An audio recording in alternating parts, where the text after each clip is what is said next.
Hello, everyone. Welcome, Jeff. Hi, Pedro. Hi, everyone. So good to have you here. We are so excited for today's Thank you. presentation. Welcome, Jeff. It is such a treat. Long awaited virtual visit. We were hoping to have you in person, but life got in the way and a little virus got in the way. But we're delighted to have you here today virtually. Jeff Nytch is a wonderful composer, arts entrepreneurship educator, leader in the field, author, and just wonderful human being all around. I've known him and been following him for years, and it's just my pleasure to have him join us today. We have a curious group of students who are eager to learn from your vast experience. So thank you, Jeff, for joining us. Well, thank you so much for having me. Um, Remind me, are we going to 10 till the hour, or do we go all the way to the top of the hour? We go till 10 to the hour, Okay, yeah, with some, flexibility, but sure. generally I think they need to, if we have any students who are in person, they may need to be, moving to another place or something like that. So we'll see. We'll give them a few times, but Okay, we can always squeeze in a few extra minutes if we need to. But sure. yeah. Okay, great. Well, then I'll try to get through my kind of my formal lecture in time to have some time for Q&A afterwards. Wonderful, wonderful. All right. Well, I'm just going to go ahead and dive in and get started then. Um, Good morning and nice to meet all of you.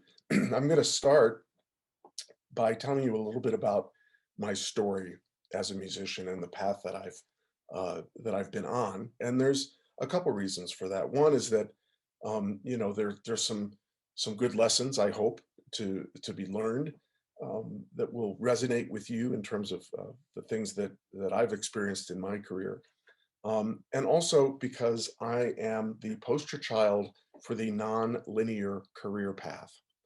And that is where I'm going to start, because I think oftentimes students and even mature professional practicing musicians often are of the opinion that somehow our careers are going to unfold in an orderly fashion, that we are going to get our degree from a distinguished school, we're going to maybe go to graduate school, we're going to win some competitions, we're going to get the big break, and then we'll get management, and then everything will just sort of flow nice and steadily through that. And it almost never works that way.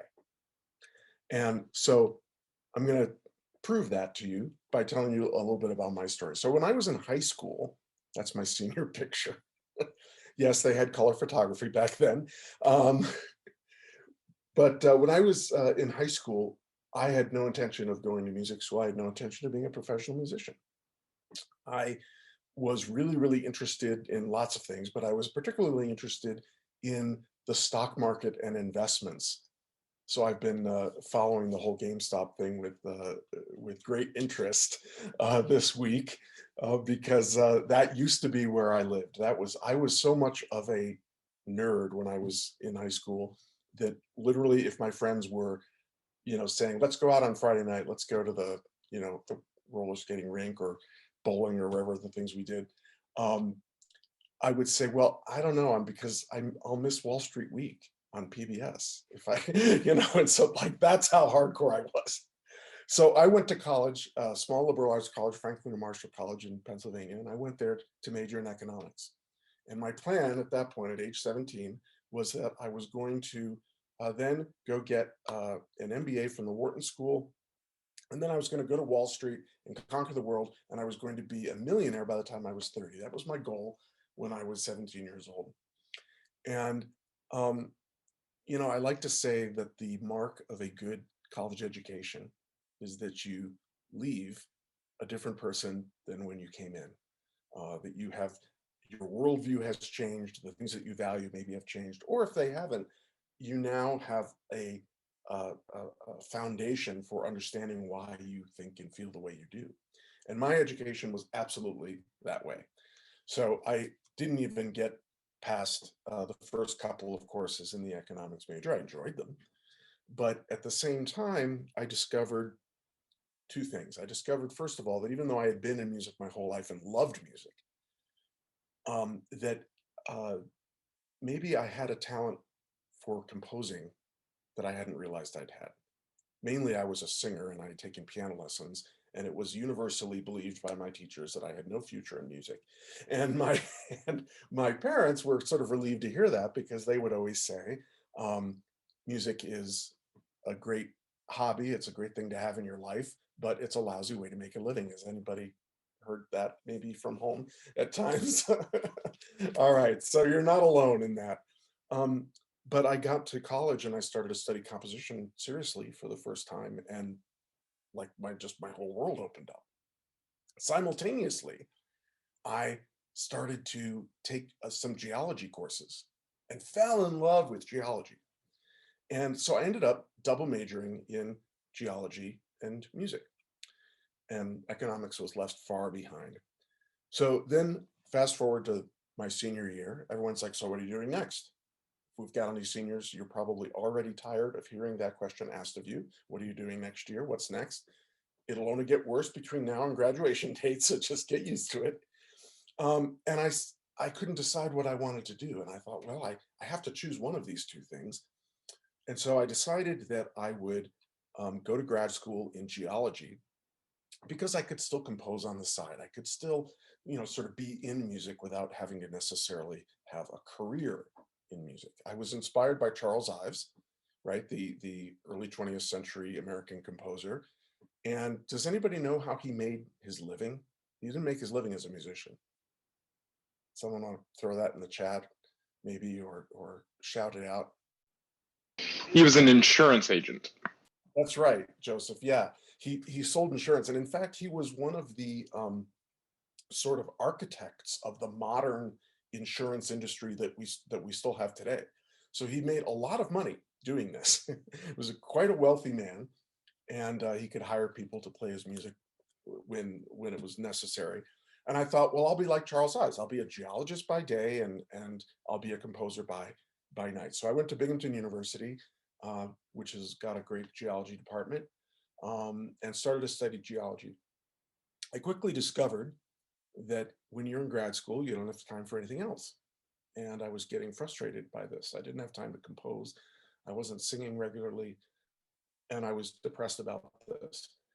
And so I had a heart to heart with my best buddy in the lab. We were in the same the geology equivalent of being in the same studio. Okay, we were both had the same advisor. We're interested in the same sorts of things. And I said to him one time, I said, I'm really having a difficult time. I'm feeling like I'm pulled in too many directions, and I feel like I don't know what to do. And he's like, "Why are you making this so hard?" I'm like, well, because this is my life. This is my future we're talking about here. I have to know where I'm going, right? He's like, if you had to leave geology tomorrow, how would you feel? And I said, well, I guess I would miss it. I mean, but it's not like there's some sort of cosmic brain vacuum that's going to remove all my knowledge of geology that I've accumulated over the last 5 years of study. So, I mean, I guess I could handle that. He says, okay, how about if you had to give up music tomorrow? I'm like, are you kidding? It's like, there's your answer, right? So that was a defining moment for me. I dropped out of grad school in geology, took a year to get my portfolio together, and then I went to Rice University at the Shepherd School, just down the road in Houston from you guys, and got my master's and my doctorate there. Now, you might think that's the end of my weird story, but that's actually just the beginning of my weird story. But I will try to keep it moving along. Basically, at this point, back to that same question: what are you going to do next? Now I'm going to get a doctorate in music, and all my teachers just assume, what do you do with a DMA in composition? You go into the university and you teach composition or theory, right? And I had no interest in doing this. It's not that I didn't like higher education. I loved higher education, but I really didn't picture myself as a composition professor, and I definitely didn't see myself as a theory professor. I taught it all through grad school, and I really hated teaching theory. So, and maybe many of you also hated taking theory. That depends. I actually like taking it, but anyway. So I announced to my mentors and my teachers that I was going to go and support myself as a freelance composer. as just a working musician out in the world. And they were like, excuse me, you're going to do what? You can't do that. You, you're not going to be able to make a living. You're just, and, but I was adamant. I'd gotten a grant from the Cultural Arts Council of Houston that used to give these like year-long residency grants. I'm like, I've got my first year covered. The first year's got to be the hardest, right? If I can make it to the first year, I'll be all set. So the first lesson in all of this is that your path is going to constantly be evolving, right? I went from economics to music and geology to geology grad school to music grad school to not wanting to go into higher ed and taking this, essentially this jump off a cliff that I had when I finished my grad school. I had no idea what I was doing. There was no course like this when I was in grad school back in the late Cretaceous. There wasn't anywhere. It wasn't just at Rice. Nobody had these kinds of programs. Even 10 years ago, most places didn't have a program like this. Okay, so I had no idea what I was doing. And even worse than not knowing what I was doing, what's worse? The one thing that's worse than not knowing what you're doing. There's one thing that's actually worse. Anyone want to give that a shot? Knowing what to do and being terrified of it. Well, that's okay. That could be a thing. But what I was going to say was not knowing that you don't know what you're doing. That's the thing that's even worse. Okay, not knowing what you want to do, that's also certainly a problem. But I'll speak to that a little bit later. So I jumped off this cliff, and actually for the first couple of years, I managed to squeak by. I got a lot of singing gigs. I was a countertenor, and at that time, this was sort of before countertenors became as common and popular as they are today. So there were only two of us in Houston, and we got all the work. Like anytime anyone was doing any early music, I was hired. Anyone doing, Hand of Messiah, I had Messiahs out the yazoo at Christmas and Easter, So I made decent money doing that, and I did a lot of music copying, and I got some commissions. And I thought, well, okay, this is doing okay. But then everything dried up, and I really went through a period of feeling incredibly lost. I couldn't figure out how to sustain it. I had this initial burst of what felt like success and going in the right direction. But I really still had no idea what I was doing. And I didn't understand, specifically, I did not understand the importance of networking and relationships, and that you have to constantly be building that network, that web of people that you like to work with, people who can support your work, people who will hire you, people who will perform your work if you're a composer like me. And so I didn't really have any concept of that. And it means that I ended up hitting a brick wall after being out of school for about 6 years. I really, really hit a wall, which created a feedback loop of a loss of confidence, a loss of my artistic voice.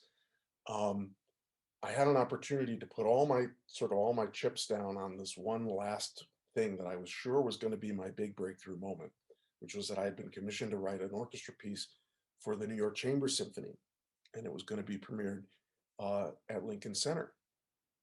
And I'm like, okay, this is what we have to do.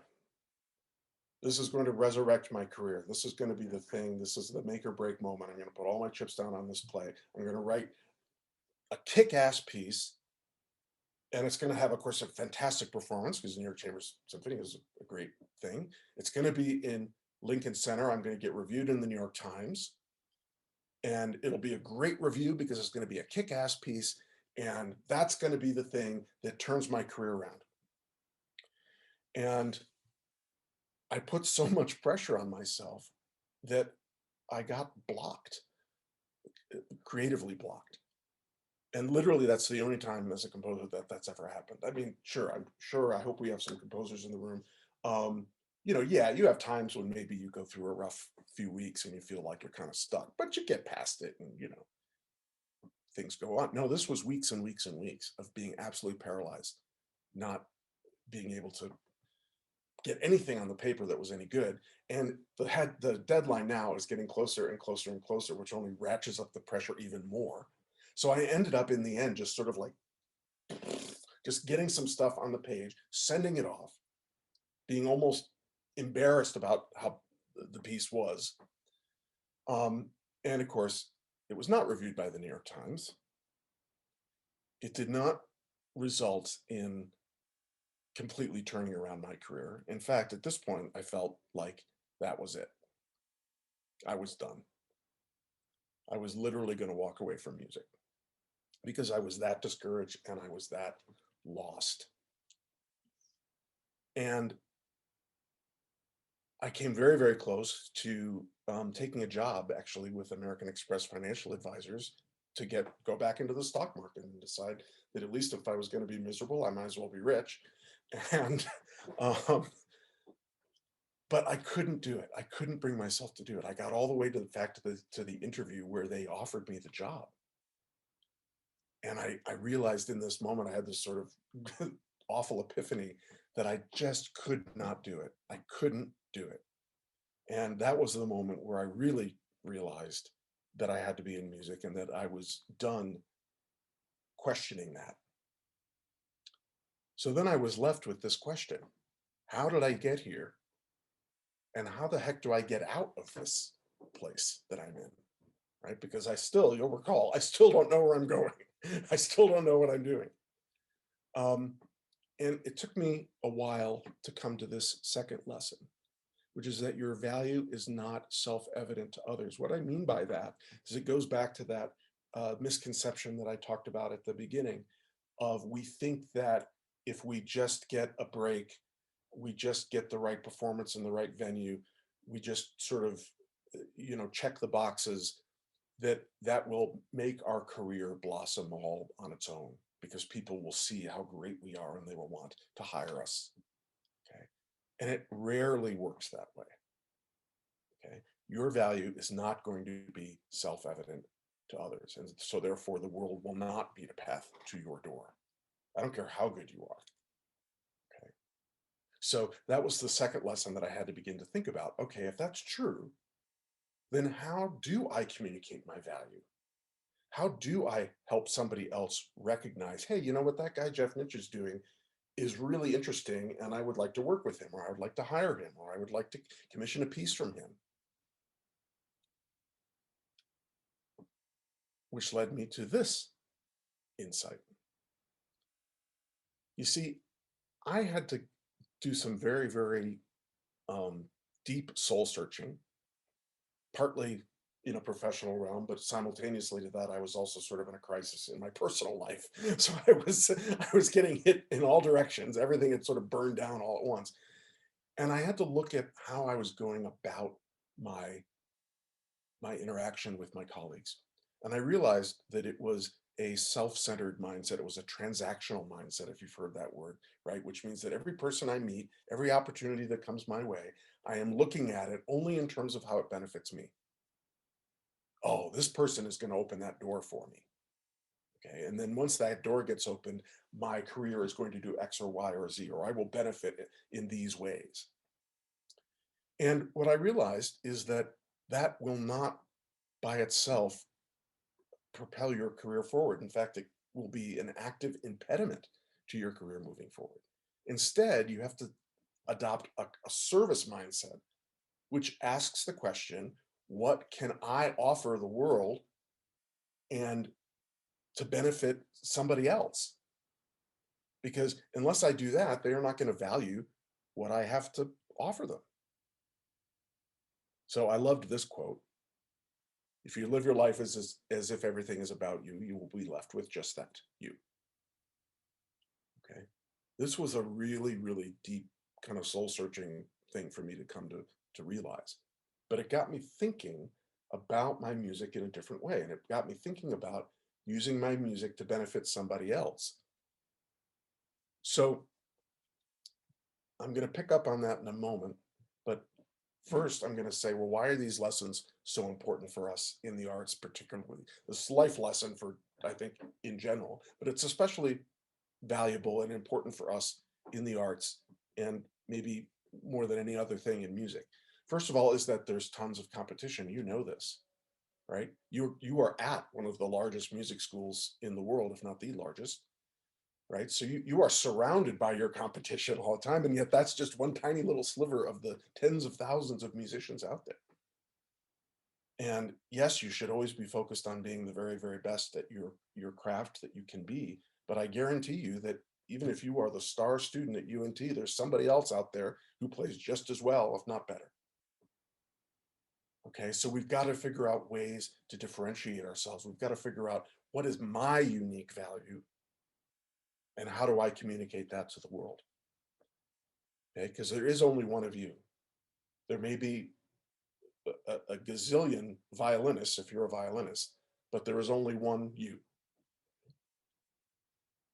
The next reason why this is so important is that people are looking for new and unique and special experiences. I've got this picture of this assembly line to make the point that so much of our, especially in the classical concert music world, is essentially an assembly line. You know, we program the same repertoire, we present it in the same way over and over and over again. And people are looking for new things, especially your peers and, you know, younger audiences. Classical musicians are constantly complaining about, gee, why, you know, how come everybody in the concert hall is, you know, 60 and above? It's because you're not programming things that are of interest to people that are younger than that in general. And again, if you're not bringing value to somebody else, then nobody's going to care about what you have to offer. Okay, that's just the hard, cold truth about this. So that brings us to entrepreneurship, because delivering the value of your unique artistic voice is really what entrepreneurship in the arts is all about. Now, this is fairly early in your semester, but you've probably already started to talk about the E word, as I call it. But there's some problems with this word. This is a vexing word. The first reason is that it means different things to different people, right? If we had a little bit more time, we might spend the next 5 minutes talking about all the different things that entrepreneurship can be, right? But maybe throw some things in the chat about like what you think entrepreneurship is. And we'll get a bunch of different answers, right? We'll say it's about self-starting, being on your own boss. It means starting a business. It means, you know, any number of things, right? It can be a for-profit venture, nonprofit venture. It can take all these different forms, right? That makes it hard to define because it means so many different things to different people. So that's a challenge. It's a challenge because it's become a buzzword. And what I mean by that is it's become one of these words that people like to throw around. So, you know, there are a lot of programs, not present company excluded from this statement, but there certainly are entrepreneurship programs in music schools that just got started because the dean said, well, I guess we're supposed to have one of these. We're supposed to call it an entrepreneurship program. I don't even know what it is, but we're supposed to have one. So you, faculty member there, you go start one, you know, and so it's a buzzword. It's a buzzword in the political dialogue. We want to support entrepreneurs. They usually mean they want to support small businesses, which is one kind of entrepreneurship. But again, they throw the word around without necessarily being clear about what it is they're saying. Okay, so it's a buzzword. And lastly, it's a weird French word. So, you know, what are you going to do? But here's what I think are the key components to what it means to be an entrepreneur. You celebrate your uniqueness. You celebrate the things that differentiate you from everybody else. You spot opportunities, which we're going to talk about a little bit more. Okay, in other words, you identify a chance to use your art to some end out in the world, okay? And you do that by meeting a need, okay? Somebody has to want and need the thing that you are offering, okay? And that requires us thinking creatively. We'll talk a little bit more about that in a second. And we do these things in order to create value, okay? If you don't create value, you're not being an entrepreneur. And how do you meet a value? Well, we will talk about that with what I call the entrepreneur's maxim. So here's a shameless plug for my book, The Entrepreneurial Muse. Do we have like some jazz folks in here? Not everybody in this room is a classical musician, is that correct? Oh, yay, thank you, Fabiana. I already shared it with them before your session, so Oh, great, okay. That. Despite the subtitle, Inspiring Your Career in Classical Music, it's really inspiring your career in music. But since I'm coming at it from the standpoint of a classical composer, my editor thought that that was a better way to do the subtitle. So, but don't think it's not for you if you're a jazzer or, you know, in some other genre of music. But the point is that entrepreneurship all revolves around this thing, the entrepreneur's maxim, a maxim being sort of a guiding principle. Okay. And so it is the market will value the product that meets its need. All right. So I want to talk briefly about each of these four elements to the entrepreneur's maxim. And we're going to start with product. So take a look at this picture for a second closely. And if you can figure out what it is, put it in the chat.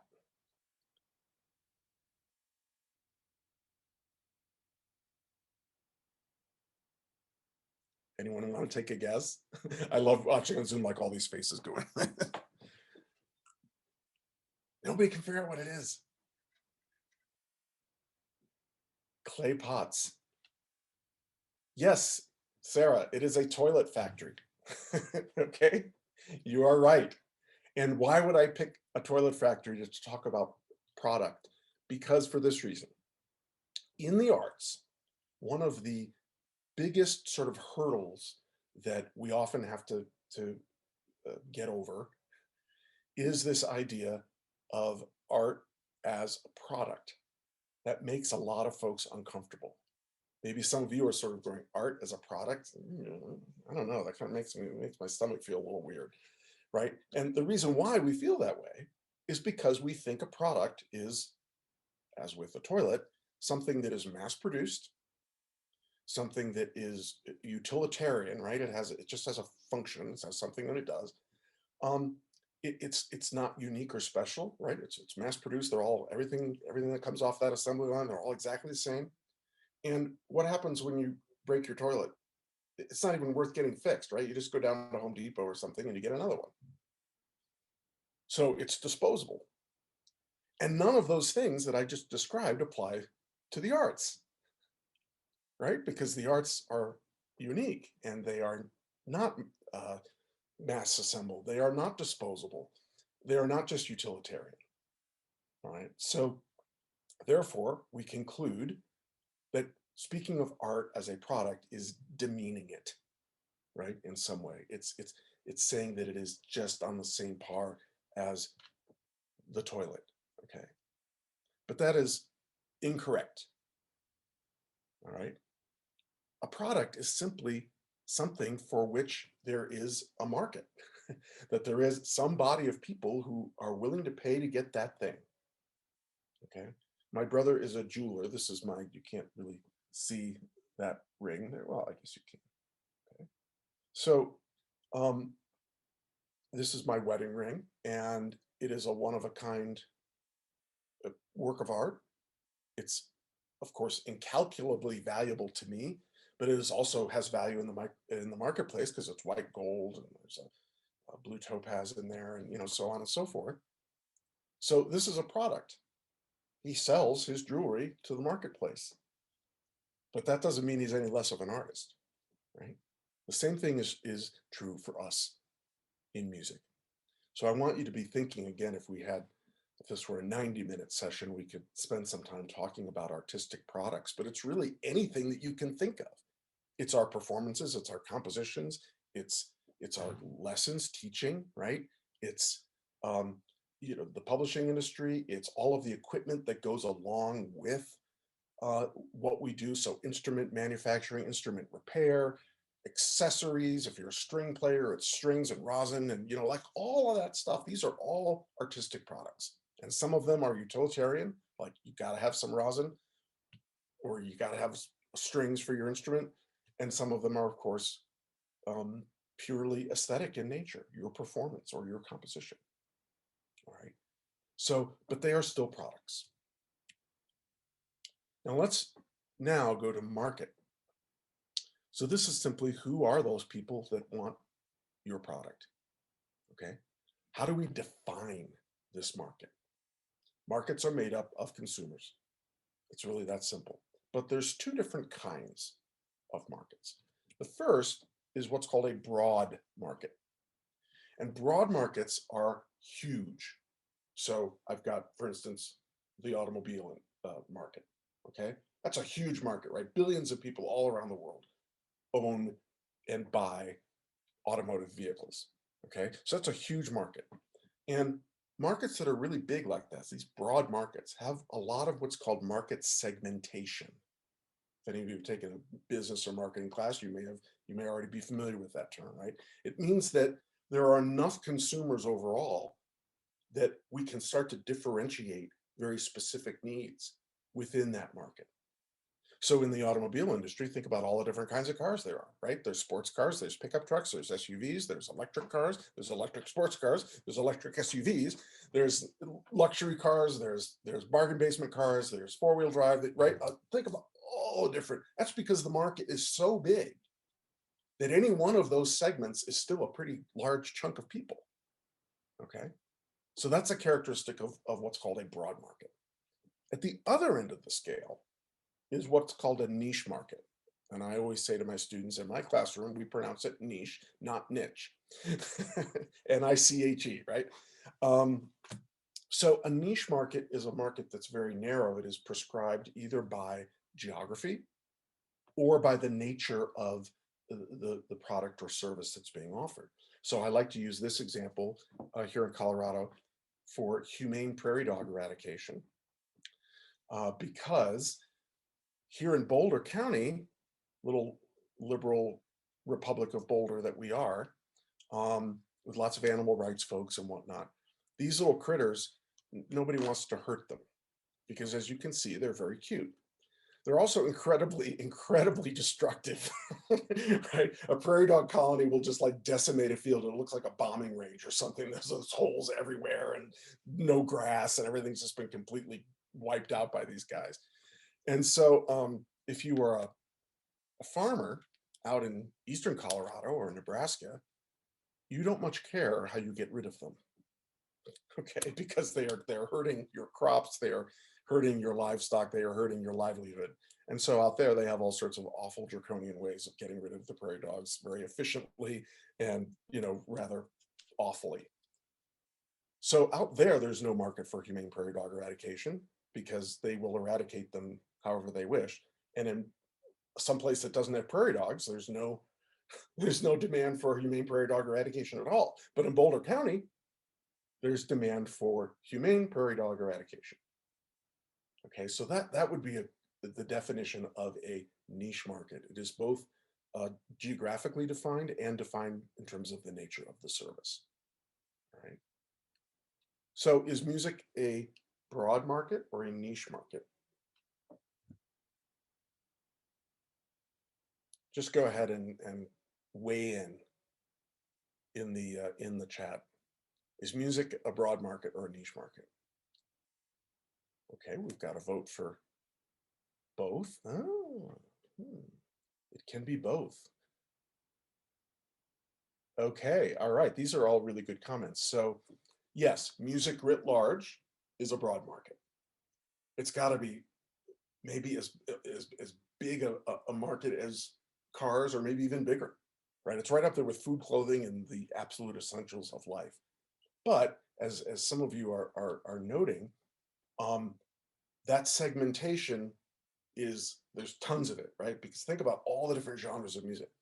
Think about all the different styles and within genres, right? Tons of segmentation. And here's where, and some of you have already picked up on this, a broad market that has tons and tons and tons and tons and tons of segmentation to it eventually gets to a point where those individual segments are themselves niche markets. Okay, so it's really more like a kind of a continuum of broad market to niche market. So if you want to think about a niche market in music, it's going to be, you know, high-end cane for double reed instruments. Okay, that's a pretty specific market, right? Still big enough that there are people who are in the cane business, right? So that's just an example of what I mean when I talk about this continuum. Okay, so this is good news for us. It's good news for us as musicians because we are part of a huge market for which there are lots of opportunities, but it also is a market that thrives on all of those niche markets, right? One of the very things that makes music so appealing is that there is some music for everybody, right? There's going to be something that every person likes, which means that we can find our own niche market to be a part of, driven by our artistic voice. So that's good news. Now let's talk about need. And for the purposes of need, I use need and want interchangeably. Okay, do I need that really spiffy sports car? No. Do I really, really want it? And if I can afford it, am I therefore probably going to buy it? Yeah. Okay, so for the purposes of this question of entrepreneurial need and want is the same thing. All right. So what do you think are some needs that are met through the arts?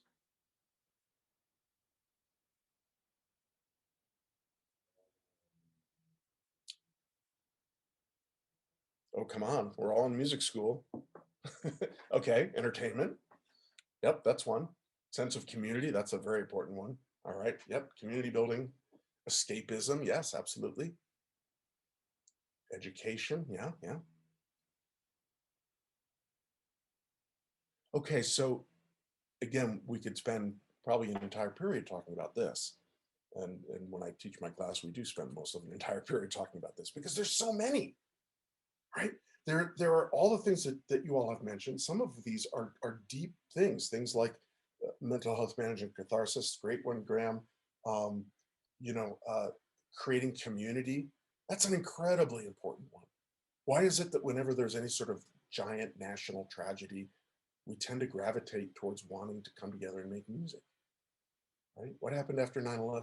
There were all these spontaneous concerts that people wanted to gather together. They needed that. And music was the thing that brought them together, okay? So I'm just realizing as I'm saying that probably most of you don't remember 9/11, but it happened, okay? So anyway, so some of these artistic needs are deep and profound and human, and they go all the way to the other end of the spectrum, just to have some fun, right? To be something to do on date night, or to be the thing that motivates you when you're at the gym to keep your steps up, you know, or like whatever it might be. And it runs this whole range. So there's tons of needs that are met through the arts. Also, once again, good news, right? Because we just have to figure out how to meet those needs through what we're offering as a musician. And that brings us to this question of value. And I say, it's not really about money, okay? We ascribe monetary value to a product based on the value we derive from it. It's not some absolute thing, right? So, and that varies from person to person. If the Metropolitan Opera is doing a opera that I love, like, you know, they're going to do a production of Wozzeck, and I'm a composer, and I would pay a lot of money to go see Wozzeck at the Met. I'd buy a plane ticket and a hotel room to get there, and then I would spend $500 probably on a good ticket. Then there are others who you couldn't pay them enough to go to see Wozzeck at any opera company, right? So value is, when we're talking about the arts, is very much in the eye of the beholder, and it's about what you get from it. It's not really about money, right? And that's a really important thing to keep in mind. So here are 3 questions to ask yourself, and then we'll have some time for some questions, hopefully. So the first is, what is the thing that you're most passionate about? It goes back to that question of, Jeff, if you had to give up geology today, if you had to give up music today, right? That was clarifying for me. So for those of you who maybe are like, I'm not quite sure what I want to do, this might be a good place to start, is to ask yourself what you're most passionate about. And here's the real kicker. It might not be being a musician per se, okay? Maybe the thing you're most passionate about is early childhood education. Okay, great, become a music educator, right? Music doesn't have to be at the top of that list, the thing you're most passionate about. In fact, I have come to realize that the thing that I am most passionate about is making a difference in the world, a positive difference for my students, for my community. And I can't imagine not doing that through music, but the music part is at least on a par with that other driving passion, okay? So don't feel like you have to put yourself in a box that says, well, I don't know, I mean, I play the flute, but I don't know if I'm passionate about playing the flute. I'm not sure about that. Okay, that's okay. Then say, how can I use that passion to serve the community and the world? Because that's where we tap into needs that are unmet. And what did the entrepreneur's maxim say? If you fill an unmet need, you create value. Okay. So this is where music can be applied to anything. You can name any issue right now facing us as a society, and the arts have a role in addressing that issue in some way, through education, through awareness, through empathy, through any number of things. I'm working on a piece right now, which is going to be part of a kind of immersive program that is designed to educate people about deforestation and climate change. Okay, because that's an issue that I feel really passionately about. And I want to use my art to address that issue and try to get people to be more aware of the fact that we're killing the planet, specifically through what we're doing to our forests. Okay, so these things don't have to necessarily be, playing in a concert hall or teaching in a studio. Right? And then the third question is, why are you in music? And this is definitely one that students should be asking of yourselves and of each other. It's a great thing to create a little discussion group with some of your friends and just say, why are we in music? What are we doing? If you don't know the answer to that question, you need to spend some time thinking about it. It's okay not to have the answer right now, but it is not okay to not be thinking about it, okay? Because that is going to drive everything else. If you don't know why you're doing this, you're not going to be able to find the thing you're passionate about. You're not going to be able to find how to use your music out in the world to create value and to make a positive impact. Okay, so this is an essential, really an existential question that I think is incredibly important. And what if I don't know the answer to these questions? Again, it is okay not to know the answer to these questions, but keep asking them. Remember, right, one of the very first slides I showed you was, the twisty path, right? I am a big, big believer in allowing that path to kind of unfold as it will, because you will experience options and opportunities that you cannot foresee, and that's good. That's good. And that brings me to the lesson. The last lesson is that no life experience is ever wasted. Okay, when I was out wandering in the wilderness, trying to support myself as a freelance composer, I was doing a lot of day jobs that were just to help pay the rent. Then I got into arts administration. I ran Pittsburgh New Music Ensemble for 6 years as an executive director. That didn't really light my fire either. But in the end, I read a job posting for the University of Colorado, and they say, we want somebody who has a doctorate. Oh, I have a doctorate. I haven't thought about using it, but yeah, I got it from a good place. Okay, got the doctorate. We want somebody who has, established a career for themselves in that field. Well, okay, I've done some good things as a composer. We want somebody who has nonprofit administration experience. Okay, yeah, I just been getting off a 6-year gig as an executive director of one of our most distinguished new music ensembles in the country.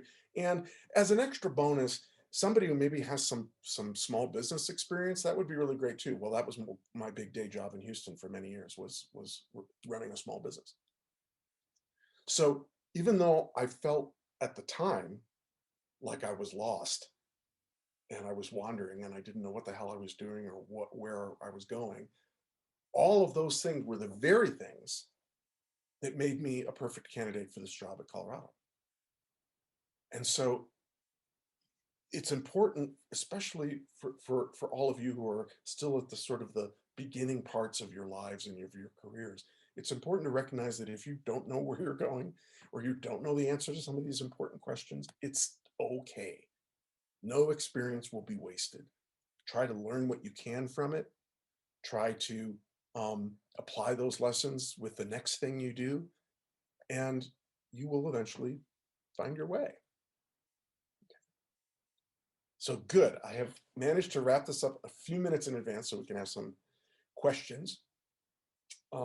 And however you'd like to do that, you can put them in the chat or. First, can we give you a round of applause, virtual applause? If you were in our room, we would like, woo, you know. Thank you so much, Jeff. This was just so beautiful and heartfelt and impactful. I'm just emotional just to think about it. I mean, you are just such a wonderful storyteller above all, which is, by the way, an important asset, right? It's an important skill set to have as an Incredibly entrepreneur, important skill set. right? Exactly right. I'm gonna pull this down. So thank you so much for sharing that. And yes, I have your book and we have it in the library at the university and students should grab their copies and I've talked about them about it. So thank you so much for your wonderful just sharing all your journey with the ups and the downs and everything in between. And I think it's so important for students to know that we all go through these things and it's not a linear journey at all. So just thank you so much for this, and I'm going to give students an opportunity to ask some questions. Great, thank you. So I don't see any written here in the chat, but I guess you could just, Pedro, how should we do this? Raise your hand, raise your virtual hand if you have a question. I know we had a few on the canvas as well. Okay, you want to go through those, Pedro? Let me 1 second. I'm bringing them up right now. We send them your link ahead of time and we ask them to research you and submit some questions, so we can start with those. Great. Yeah. Okay, so the first one that was posted was by Gabrielle Davis. She asked, what ultimately led you to get into the music business, considering all of your past career pursuits? And I think you answered that one about your passion, but anything else you want to add to that? Yeah, I mean, it in a way, it was almost a kind of process of attrition because I fought it for so long, because I think I was scared about not being able to make it. And so I said, well, okay, I'll be an economist. Okay, I'll be a geologist. Okay, I'll, do all these other things. And I think in the end, it was that every time I tried to go down one of those roads, it would be another brick wall. And I would realize that the only way to do this was to go all in and really commit myself 100% to it. And that was the turning point. Okay, good. I have one here from Michaela Peterson. She mentions that you have so many blogs on your website.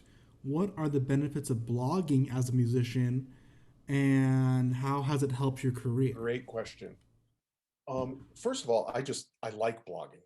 I've been keeping a journal in one form or fashion since I was 15 years old.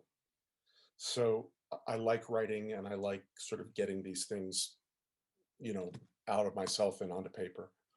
In terms of how it's benefited my career, it has helped me get on people's radar and stay on people's radar.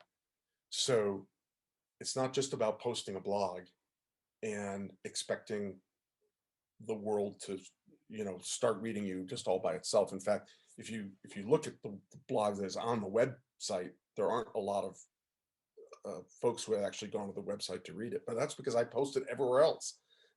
So I post it, and that's where people engage with it. So I sent it in an email to my email list. I posted on LinkedIn. I posted on Facebook. I posted on Twitter, and it keeps you in front of people, and it communicates something about what you believe in. So these things for me, if people will read those blogs and they'll say, wow, okay, that guy's a thoughtful person, he's really talking about some of these issues in an interesting way, maybe I will hire him to come and do a lecture or something like that. So yeah, I think I wouldn't do it if you don't enjoy writing and if you're not prepared to spend the time to build your audience through social media, because without that, it's just you're posting this up there and nobody sees it. Jeff, can I just add something to this? Because we've been talking about this a lot in the courses that I'm teaching. And the fact that you have you have ownership of this platform for your content in terms of a blog versus posting all these things on social media. I love the fact that you deliberately put everything on the blog first and you share that on your social media instead of putting stuff on social media, right? So That's we right. were talking a lot about rented land versus owned land. So Jeff is a prime example of you're owning your platform in the blog. Like you get to control who sees that. You send it out to people, you include it in your newsletters, you send it on social media, but it's ultimately hosted on your website. It's your blog, right? You can control that versus just putting your content on social media, spending all that time and effort, and depending on algorithms, robots to just decide who gets to see what and whether you pay for an ad or not.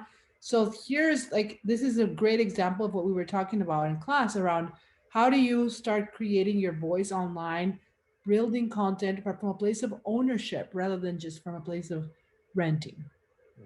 That's a great way of putting it. Yeah. Can we We squeeze are it? officially out of time, but Oh, I would love to give students a few minutes to squeeze in for those who want to stick around right until, the top of the hour. If anyone needs to go, you can go.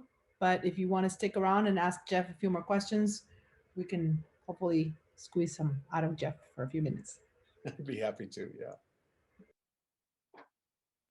Pedro, do we have any more questions or that are Oh, written we in have there? we have a bunch more. Yeah. Okay, well, pick the best ones. Let's keep going here. Okay. Um, Rachel Wellen asks, since arriving at CU Boulder in 2009, the technological and cultural landscape of entrepreneurial arts activities has evolved significantly. In your experience, what are some tactics, skills, or advice that still ring true 10 years later? And how have you observed or reacted to these changes in your pedagogy as both a professor and an entrepreneur? That's a Ah, lot. that's a great I'm gonna post this in question. That's a chat. This great is a great question. question. Um, So this is a good one. So I wanted to be sure if we had time to get to it so too. let So me clarify the one of the questions in there when you said, oh, okay, you just put the text in the chat. Thanks. Uh, yeah, so we can go yeah. through it. When you say what are some tactics, skills, or advice that still ring true, do you mean career tactics, skill, and advice, or advice about entrepreneurship pedagogy? I'm not I clear. think I meant more like, what are things that you said to your students 10 years ago that you would still say to them now? Okay. Yeah, yeah. Well, definitely the importance of relationships is just right at the very, very top of that. Technology has not changed that one bit. It's made it easier to network and find people. I mean, LinkedIn is really an amazing, amazing platform. And so the technology has made some of those things maybe easier, but the importance of relationships is just as important now as it was then. And I think this question about authenticity is just as important now as it was 10 years ago. That's one of the keys to effective entrepreneurial thinking, is that it has to be your authentic self. Otherwise, if you are somehow manipulating who you are to fit what you think the market wants, it's not going to work. Because it's not your authentic voice. I tried to do that for a while as a composer. I thought, well, let me try to write music that people will like. And it's not like my music was ever that thorny, because it's not. But that was the wrong way to do it, because the music that I came out was just vacuous, right? It didn't have any heart to it.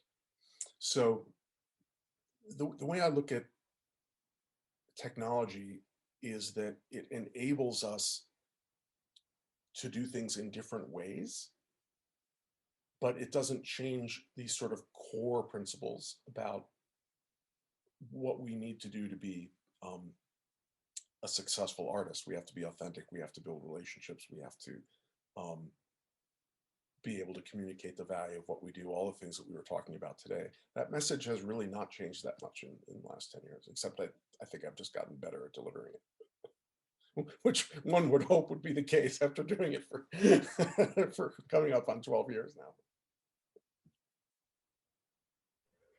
That's a great question, Rachel, because that's one of the things that we talk a lot about in all these conferences, right? That Jeff and I are always butting each other in these places. Is like, what can we teach our students that is going to continue with them by the time they leave our programs, right? Because our industry is going to change completely by the time they leave the programs, right? It's changing year by year.